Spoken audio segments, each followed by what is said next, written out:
백세대학 제53강 인간관계와 가족관계의 고민에 대한 해법을 이시영 박사의 대담 중에서 찾아봅니다.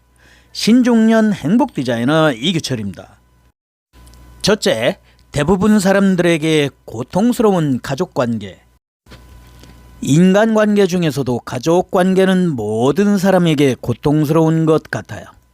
행복한 관계도 있지만 가족 내에서도 말 못할 어려움이 참 많고, 부모와 자식 간의 관계도, 또 부부 관계도, 형제 관계도 우리가 해결하기 어려운 부분이 참 많은데요.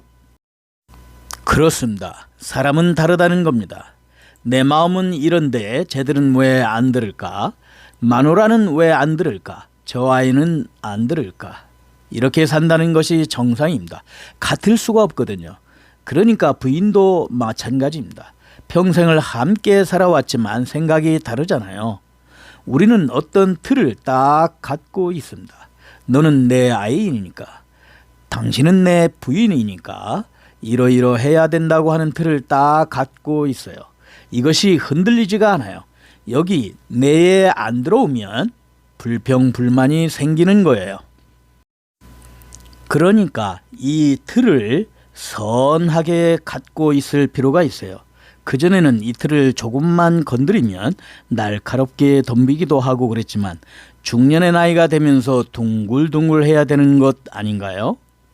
그러기 때문에 중년의 나이가 되면 훨씬 더 인간관계가 무거워지고 또 책임감도 생기고, 그러니까 인간관계가 힘들 수밖에 없는 것입니다. 둘째, 관계학은 다름을 인정하자는 것입니다. 사실 이혼하는 부부들이 연령과 관계없이 이혼 사유가 성격 차이, 거기다가 가치관이 다르다는 것입니다. 우리가 세대를 너무 이해 못한다든가 그런 생각을 하지 말고 다르다는 것을 우리가 인정해야 하는 것이죠. 우리는 다르다는 생각을 하기가 참 인색합니다. 같아야 된다고 생각하는 거예요. 옛날에 단일민족이라는 말을 잘 안 쓰니까 정말 고마운데, 우리가 이제는 단일민족이 아니거든요. 그런데도 같아야 된다는 생각입니다. 우리가 다르다는 생각을 할 수 있기까지는 상당한 시간이 걸릴 겁니다. 우리가 서로 다르다는 것을 인정하지 못하면 갈등이 생길 수밖에 없는 것이죠. 그러니까 모든 인간관계를 헤쳐나갈 수 있는 가장 중요한 것 하나가 바로 서로 다름을 인정하자는 것입니다. 그래야 복잡한 인간관계가 풀려갑니다. 네, 모든 관계에서 다름을 인정하자. 사실 다름을 인정할 때 인간관계는 굉장히 넓어질 수가 있고요. 내 삶의 스펙트럼 자체가 넓어지는 것이니까요. 셋째, 포용력과 융통성, 또 유연성이 필요합니다. 우리는 상호 보완적인 관계입니다. 당신의 약점이 나에게는 장점이 될 수도 있고, 또 거꾸로 될 수 있는 이런 관계로 발전하면 그 부부는 잘 사는 것입니다. 그것을 이해하기에는 상당한 포용력과 융통성과 또 유연성이 있어야 되죠. 딱 틀을 짜놓고 여기에 안 맞으면 너는 안 돼. 이런 관계는 대단히 어려워지는 것입니다. 제가 부부 상담을 해보면 제일 어려운 것이 이 틀을 안 깨는 것입니다. 이 틀 안으로 들어와야 한다는 것이죠. 예컨대 이 사람은 둥근 모양인데 이 사람은 삼각형입니다.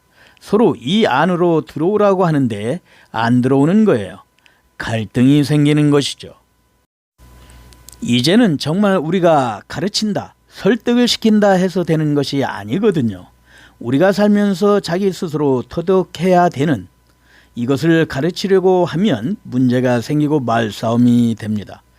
가르치려고 하면 안 되고 스스로가 알아서 저 사람은 이런 것이 싫고 이런 것이 좋고, 저 사람의 정말 가치관은 이런 쪽이니까 내가 얼마나 맞출 수 있는지를 정말 연구를 잘 해야 합니다.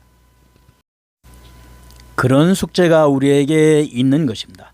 그것을 우리가 잘 파악을 해서, 그리고 자기가 어느 정도 융통성을 발휘해서 저 사람의 가치관을 맞출 수 있을까?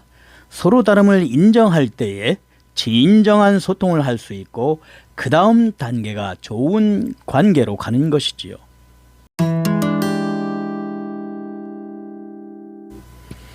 종결 키포인트. 하나, 대부분 사람에게 고통스러운 가족관계가 있어요. 둘, 관계학은 다름을 인정하자는 것입니다. 셋, 포용력과 융통성 또 유연성이 꼭 필요합니다.